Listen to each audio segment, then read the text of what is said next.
Stage पे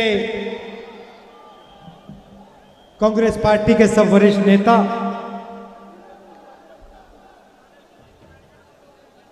भीड़ में हमारे प्यारे कार्यकर्ता,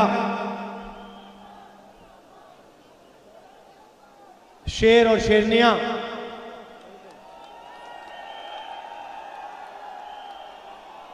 भाइयों और बहनों, मध्य प्रदेश के युवाओं, माताएं बहनें, किसान, मजदूर, छोटे दुकानदार, आप सबका यहां बहुत बहुत स्वागत। अब यात्रा मध्य प्रदेश से निकलने वाली है। कन्याकुमारी में शुरू हुआ, केरला, कर्नाटक,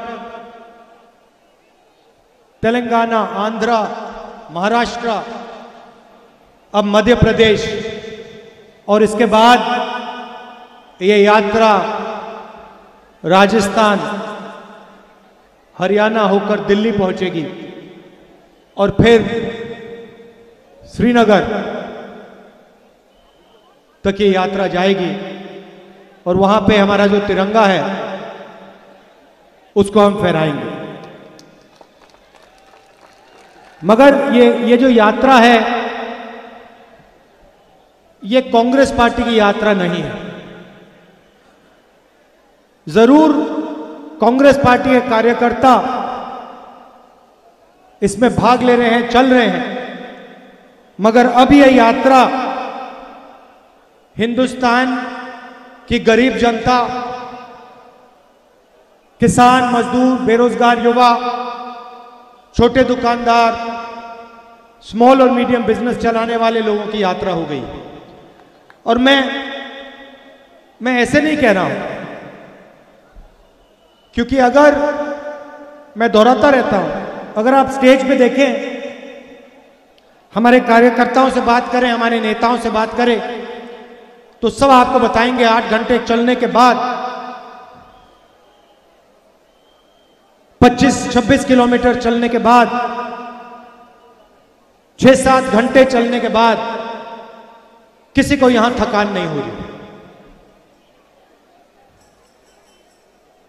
थकान क्यों नहीं हो रही? क्योंकि हम अपनी शक्ति का प्रयोग नहीं कर रहे हैं। आपने अपने प्यार को हमें दिया, पूरी की पूरी शक्ति मध्य प्रदेश के युवाओं ने, किसानों ने, मध्य प्रदेश के माताएं बहनों ने पूरी की पूरी शक्ति इस यात्रा में डाल दी। और इसीलिए हमें थकान नहीं है। और ऐसी भीड़ हर शहर में, हर कस्बे में, सड़कों पे दिखाई दे रही है। तो यात्रा का लक्ष्य क्या है? हमने यात्रा शुरू क्यों की? बीजेपी के लोगों ने कहा क्या टूटा है?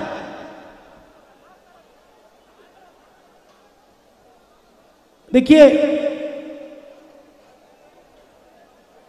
सड़क पे मैं लाखों लोगों से मिला हूं, हजार क्या हजारों कहना चाहता था, मगर नहीं, हजारों से नहीं, लाखों लोगों से मैं मिला हूं। किसानों से, मजदूरों से, बच्चों से, सबसे। आप किसानों से बात करो, सीधा आपको 3-4 चीजें कहते हैं। यूरिया नहीं मिलता, डीएपी नहीं मिलता, जब मिलता है बहुत महंगा हो गया है। हम बीमा का पैसा भरते हैं, तूफान आता है, आंधी आती है, नुकसान हो जाता है, खेत बर्बाद हो जाता है।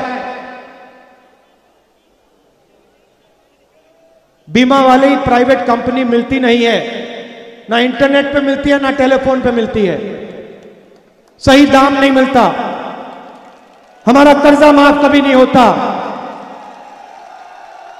और पूछते हैं पूछते हैं, किसान पूछते हैं, राहुल जी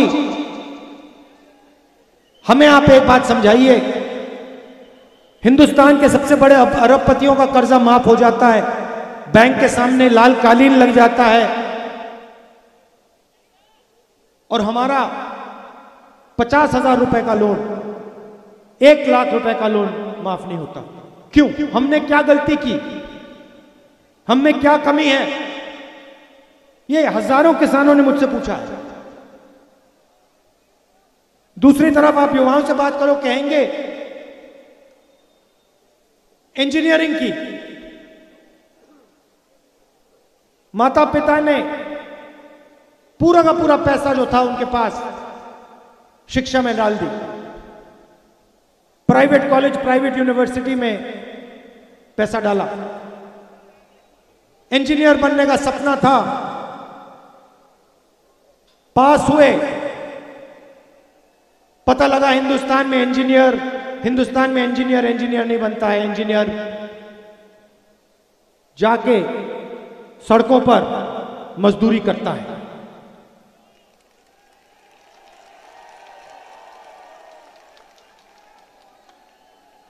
छोटे दुकानदारों से पूछो, कहते हैं राहुल जी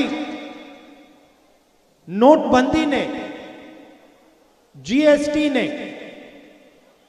हमारे बिजनेस को, धंधे को खत्म कर दिया है। 2 दिन पहले छोटे व्यापारी आए, कहते हैं राहुल जी रास्ता साफ किया जा रहा है, रास्ता साफ किया जा रहा है। मैंने पूछा किसके लिए, कौन सा रास्ता साफ किया जा रहा है? कहते हैं हिंदुस्तान के सबसे बड़े अरबपतियों के लिए रास्ता साफ किया जा रहा है, हमें उठा के परे किया जा रहा है।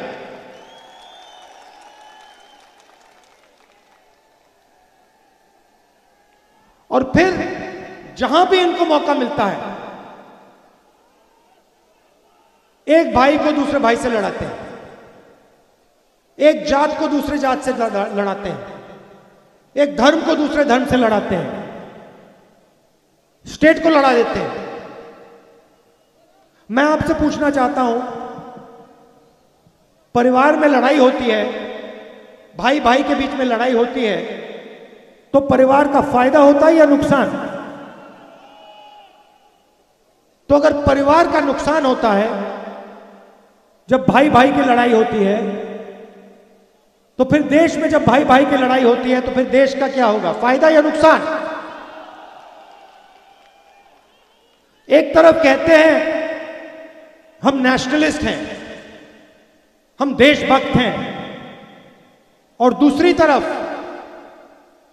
नफरत फैलाते हैं, भाई से भाई की लड़ाई कराते हैं, और जो हमारी देश की रीढ़ की हड्डी है, जो रोजगार देती है, किसान, छोटे व्यापारी, स्मॉल मीडियम बिजनेस चलाने वाले, उनको खत्म कर देते हैं, रीढ़ की हड्डी को तोड़ देते हैं।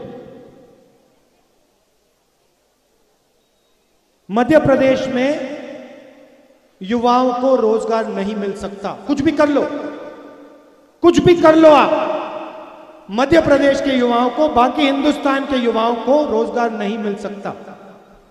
क्यों? क्योंकि सारे के सारे रास्ते बंद कर दिए। देखिए, ये जो इनके 2-3 उद्योगपति मित्र हैं, आपने नाम नहीं कहा, ये इनके जो 2-3 लोग हैं, मित्र हैं, ये हिंदुस्तान को रोजगार नहीं दे सकते हैं, इनकी बस की नहीं है। हिंदुस्तान को रोजगार छोटे दुकानदार, किसान, स्मॉल और मीडियम बिजनेस चलाने वाले लोग लाखों बिजनेसेस देते हैं। इन सबको खत्म कर दिया, बंद कर दिया, सबसे बड़ा रास्ता बंद कर दिया। दूसरा रास्ता public sector, railways, BHEL, HAL, यह रास्ता था। सारी की सारी पब्लिक सेक्टर की कंपनियों को ये बेच रहे हैं, उन्हीं 2-3 लोगों के हवाले कर रहे हैं, तो वो भी रास्ता बंद। तीसरा रास्ता सरकार में नौकरी, रोजगार, स्कूलों में, सरकारी अस्पतालों में, वो भी प्राइवेटाइज किया जा रहा है। आज एक बच्ची आई मेरे पास, मेरे साथ चली, कहती है राहुल जी मेरे स्कूल में तो टीचर ही नहीं है। मैं स्कूल जाती हूं, पढ़ने जाती हूं, टीचर ही नहीं है।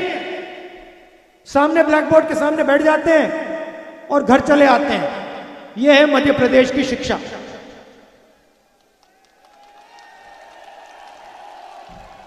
अच्छा, बहुत लोगों से मिला हूं। एक पंडित जी आए, सुनिए, सबसे मजेदार बात आपको बताता हूं। नहीं सर, ठहरिए, सुनिए सुनिए, सबसे मजेदार बात।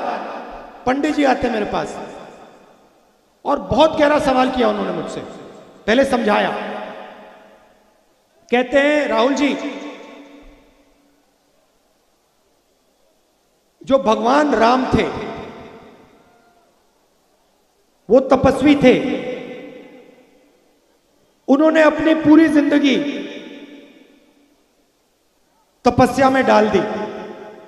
सही या गलत? सही बात, ठीक है। फिर उन्होंने कहा, गांधी जी हे राम कहते थे। गांधी जी का नारा था हे राम। हे राम का मतलब क्या बताइए? जब गांधी जी कहते थे हे राम, उसका मतलब क्या था?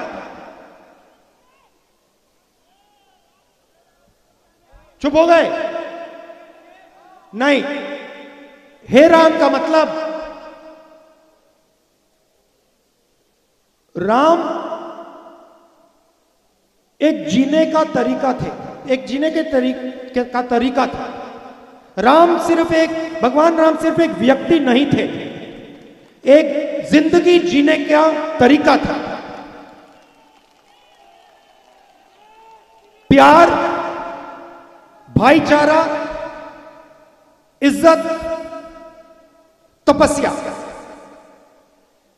उन्होंने पूरी दुनिया को दिखाया, जीने का तरीका दिखाया। और गांधी जी जब हे राम कहते थे, उनका मतलब था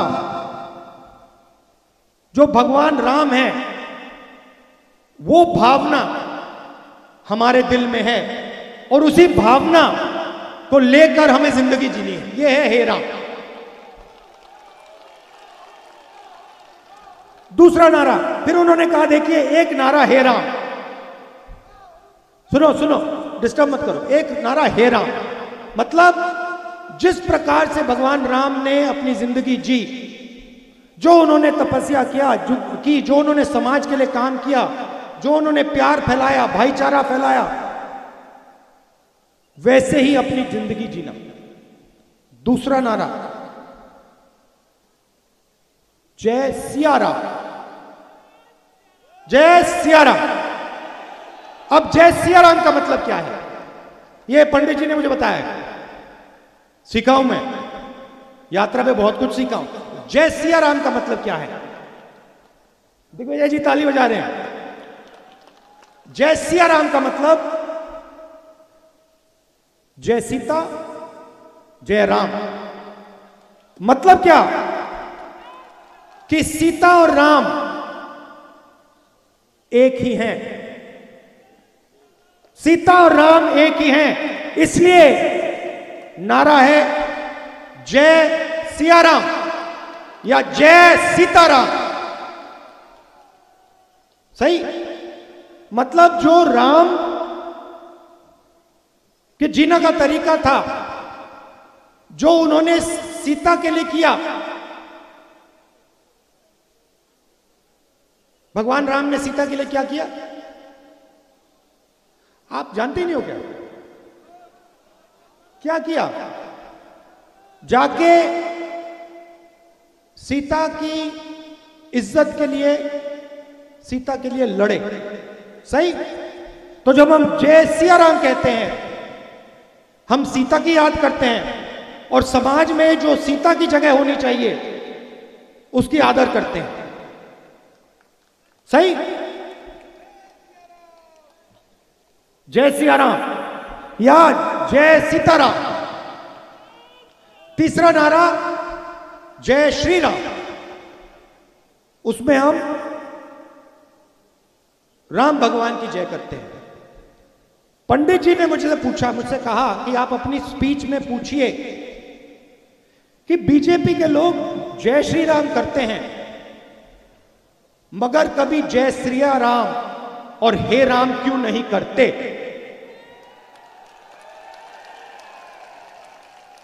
मुझे बहुत अच्छा लगा, बहुत गहरी बात बोली, क्योंकि वो सबसे पहले आरएसएस के लोग, बीजेपी के लोग, क्योंकि वो सबसे पहले जिस भावना से राम ने अपनी जिंदगी जी उस भावना से अपनी जिंदगी नहीं जीते हैं। क्योंकि राम ने किसी के साथ अन्याय नहीं किया, राम ने समाज को जोड़ने का काम किया, राम ने सबको इज्जत दी। भगवान राम ने किसानों को, मजदूरों को, व्यापारियों को, सबकी मदद की। सही, ठीक है। तो जो उनकी भावना थी, जो उनका जीने का तरीका है, उसको आरएसएस के लोग और बीजेपी के लोग नहीं अपनाते। और तीसरा नारा, शायद सबसे जरूरी नारा, वो सिया राम, जय श्री राम तो कर ही नहीं सकते क्योंकि उनके संगठन में एक महिला नहीं है। तो वो जय सिया राम का संगठन ही नहीं है, क्योंकि उनके संगठन में महिला तो आ ही नहीं सकती, सीता तो आ ही नहीं सकती। सीता को तो बाहर कर दिया। अब ये बहुत गहरी बात मध्य प्रदेश के एक पंडित जी ने सड़क पे मुझे कही। कैसी लगी आपको? बढ़िया लगी?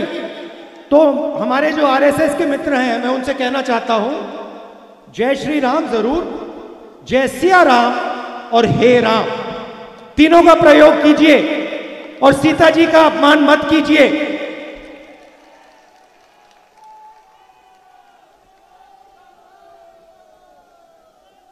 अच्छा, अब यात्रा का एक और लक्ष्य है। मैंने बेरोजगारी की बात की, थोड़ी सी मैं महंगाई की भी बात बोल देता हूं। पेट्रोल के दाम यूपीए के समय क्या थे? 60 रुपए। आज क्या है? 107। गैस के सिलेंडर कितने का आता था? 400। आजकल देखो भैया, अपना एक हाथ ले लो। मतलब 3 हाथों की जरूरत है। तो ये जो पैसा आपकी जेब में से निकल रहा है, जा कहां रहा है?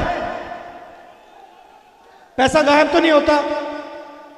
आपको जब पैसा मिलता है, आप अगर उस पैसे को ऐसे रख के गिराते तो गायब तो नहीं होता ना, आपके जेब में से कहीं और जाता है ना। आप किसी दुकानदार को देते हो तो पैसा घूमता है। तो जब ये पेट्रोल का पैसा आपके जेब में से निकल रहा है, डीजल का पैसा निकल रहा है, गैस सिलेंडर का पैसा निकल रहा है, ये कहां जा रहा है? ये आसमान में तो नहीं जा रहा, समुद्र में तो नहीं जा रहा, हिंदुस्तान के सबसे बड़े 2-3 अरबपतियों के हाथ जा रहा है।